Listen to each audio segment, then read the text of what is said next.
manual. It is a wonderful little book full of great counsel. Believe me, everything you need to know about going about God's business is in this book. And it says here, the breadth of gospel medical missionary work is not understood. The medical missionary work now is called for is that outlined in the commission which Christ gave to his disciples just before his ascension. All power, Christ says, is given unto me in heaven and in earth. He said, go ye therefore and teach all nations, baptizing them in the name of the Father and of the Son and of the Holy Ghost, teaching them to observe all things whatsoever I have commanded you. And lo, I am with you always, even unto the end of the world. So medical missionary also includes that's the commission. Go and do good. It says here, chapter 20 of the medical missionary book comments on the common cold. A topic, subtopic, an example of how to deal with a sickness. It says here, I should do a very unwise thing to enter a cool room when in a perspiration. I should show myself an unwise steward to allow myself to sit in a draft, mean a dampy room, damp area, and thus expose myself so as to take cold. I should be unwise to sit with cold feet and limbs, and thus drive back the blood from the extremities to the brain or internal organs. I should always protect my feet in damp weather. The other day in the wet time when we have in the little rains and the cold season, and so my son was very miserable. He has to stay on the floor because he cannot walk or anything. And he was very miserable, crying and screaming. I couldn't understand. I said, Lord, what is happening? And the good Lord would reveal to me, cover his feet, keep his feet off the damp floor. And the instant I started doing that and keeping him warm, the child was doing better. And then I buck up on this. I couldn't believe it. I showed it to my coworker. I said, look at this. Let us always listen for the counsel of the Lord. He will guide us. He will keep us. Another time, I wasn't a Christian then when my son was, I was sleeping and my eyes just opened. He was in his crib and my eyes just open. Suddenly just open, and it was right on him, and I jump up, grab him. Didn't know what was happening to the child. Just grab him up, wet his head with alcohol, put on his stamp, put on his hand muff, and put on the thick socks on him, and he sneezed, and a big clump of coal came out. He was suffocating with cold. I didn't know what was happening to the child. I just opened my eyes. The room was very cold. If the child has taken cold, it is generally owing to the wrong management of the mother. If she covers his head as well as its body while sleeping in a short time, it will be in a perspiration. So it is saying you cover him up on the sheet and he starts to perspire in a short time caused by labored breathing. So by his labored breathing, he will develop a perspiration because of the lack of pure vital air. So the room lock up, you cover up the child, he perspire by his respiration. When she takes it, that's a child from beneath the covering, it is almost sure to take cold. The arms being naked exposes the infant to constant cold and congestion of lungs or brain. These exposures prepare the way for the infant to become sickly and dwarfed. So catching a cold is not a simple matter. Common cold can move to other dreadful sicknesses. When we overtax our strength and become exhausted, we are liable to take cold.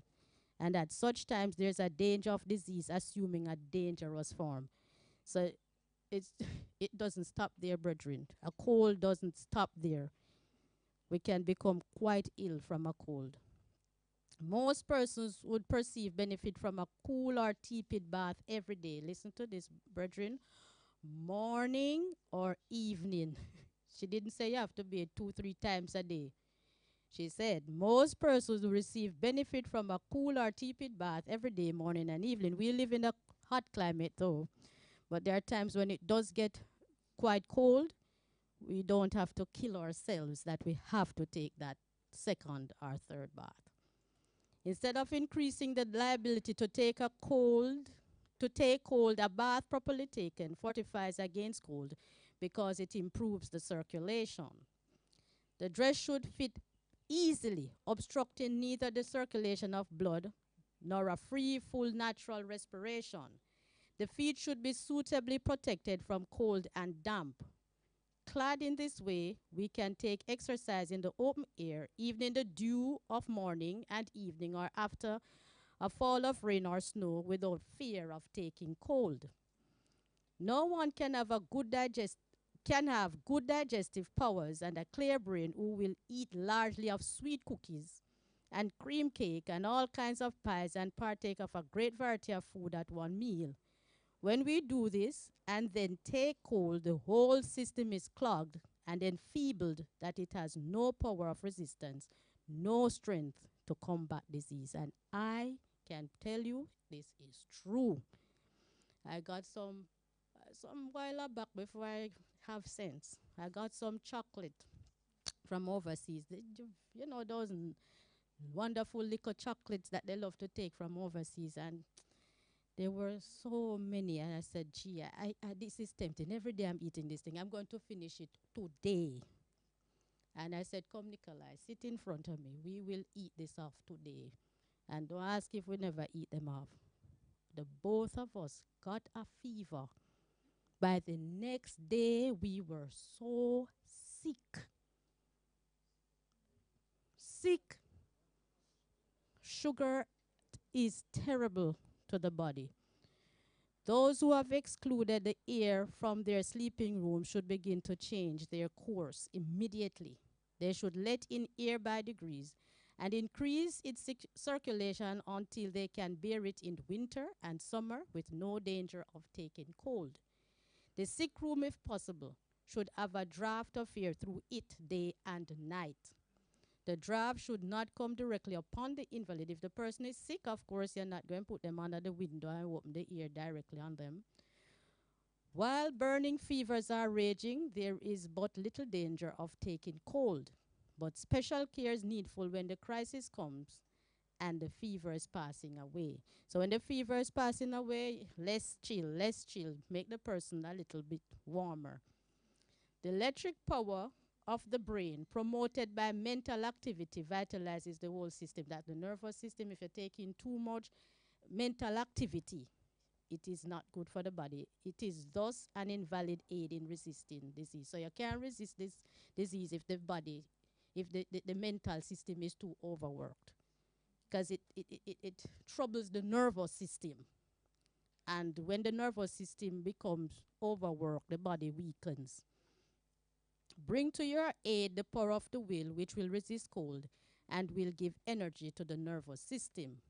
Morning exercise in walking in the free, invigorating air of heaven is the surest safeguard against colds, coughs, congestion of the brain and lungs, and 100 other diseases. Exercise in the morning can combat 100 other diseases as well as cold. Drug takers are never well. They are always taking cold, which causes extreme suffering because of the poison all through their systems. The medical missionary workers are doing the long neglected work which God gave to the church. They are giving the last call to the supper which he has prepared. So, brethren, even today we have the sudden change in climate. Today we are hot, tomorrow we are cold, and it was proven yesterday it was very hot. And today it's overcast. So, my brethren, we have more work to do than in those times when we had normal weathers. We talk about climate change, it is real. Whether it is man-made or not, climate change is real. And we have to know to function in climate change. We'll sing now hymn 515, The Lord is My Light, as we take up an offering. We'll sing verses 1